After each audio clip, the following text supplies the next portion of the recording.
Yazi into engingayazi engifuna ukuyazi ukuthi kanti lapho okwenziwa khona izichitho zi-cheap, ngoba inkinga yabantu bonke, inkinga yabantu amaningi indaba nje yesichitho.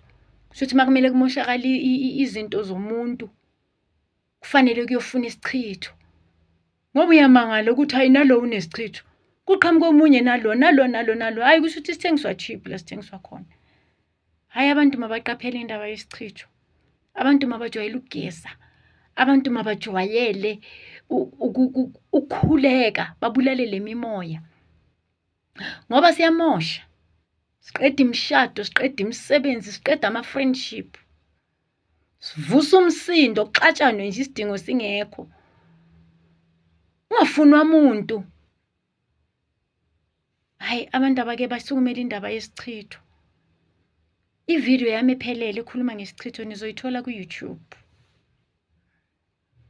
Isichitho nje into embi nje, yazi uzobona nasemaphusheni, ubone ukuthi sewuvukelwe yizitha manje. Ngeke futhi uhlale ungaboni.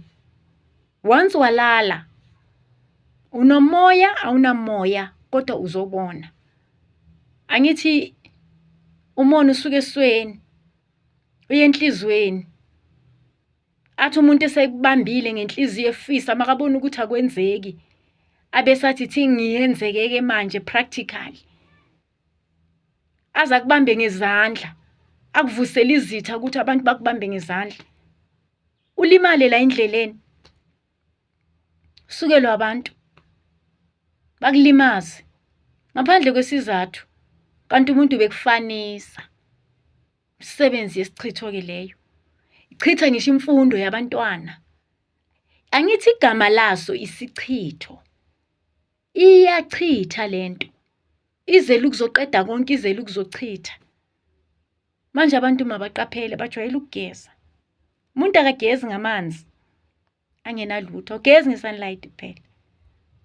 Amanzi akho kumele uwaxoxise, noma uyawakhulumisa, noma uyawathandazela, noma ufaka isiwasho, noma uthatha wemvula, noma uthatha umfula, kodwa amanzi ogeza ngawo angahambi wodwa, ngoba yeyi sibhokile isichitho la ngaphandle. Kodwa muhle kumuntu ethi mase sekubonile lokho, ngoba sona siyanamathela, sifuna ama-treatment. Abantu mabangakhathali ukuya la basizakala khona ey'bhedlela zikamoya, mabangakhathali abantu, keep on nikhuthale, niloniya i-treatment akusinto ephelayo, ngoba wena